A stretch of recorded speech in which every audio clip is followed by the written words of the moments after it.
મારા કલેજાઓ નયાનગર થી ધોળાનાડા અહીંયા એક કેમ્પ છે નયાનગર અને સીધો ડાયરેક્ટ અત્યારે 23 તારીખ નો એક અહીંયા કન આવે છે ધોળાનાડા કેમ્પ અને એ પણ આપડા સુઈગામ ભાભર નો જ છે. તો તમારે આવવું હોય તો આવતા રહેજો અને ફૂલ અહીંયા તમને નાવા ધોવાની ફૂલ સેફટી મળી રહી અને અત્યારે આ બને છે એટલે કાલ બપોર થી લગભગ આખો તૈયાર થઈ જાય અને ખાવા પીવાની ફૂલ વ્યવસ્થા મળી રહી છે. તો આવી જાઓ અને આ વિપુલભાઈ છે ફૂલ સેવા મળી રહી છે તમને અહીંયા. બાકી તમારે કઈ કેવું છે? ના બસ બધા પધારો અહીંયા કેમ્પ ઉપર અમને સેવા કરવાનો લાભ આલો.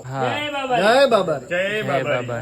અને સાચી વાત કરું ને તો કેમ્પ વાળા જે સેવા આપે છે ને વાત જ જવા દો, બહુ સેવા આપે છે. તમે થાકી પાકીને આવ્યા હોય ને પછી જે સેવા આપે તમને જમાડે, બાકી કઈ મારે કેવા જેવું જ નથી. તમે કોમેન્ટ કરી દેજો. નયાનગર થી ધોળાનાડા સુધી 24 કિલોમીટર નું અંતર થાય. એમાં બે કેમ્પ છે, એક નયાનગર અને એક ધોળાનાડા. અને હવે બીજા કેમ્પ બને છે એટલે ક્યારે બની રહે ને એનું કઈ નક્કી નથી. એટલે તમે તમારી સેફટીમાં આવજો. ખાવું પીવું હોય તો વચ્ચે ગમે અહીંયાથી લઈ લેજો. અને 24 કિલોમીટર તો તમારે કાપવું જ પડશે. હાલની તારીખમાં 23 તારીખ, પછી ખબર નહીં 2 દિવસ સુધી કેમ્પ ચાલુ થઈ જાય, લગભગ તો થઈ જાય, પછી ખબર નથી.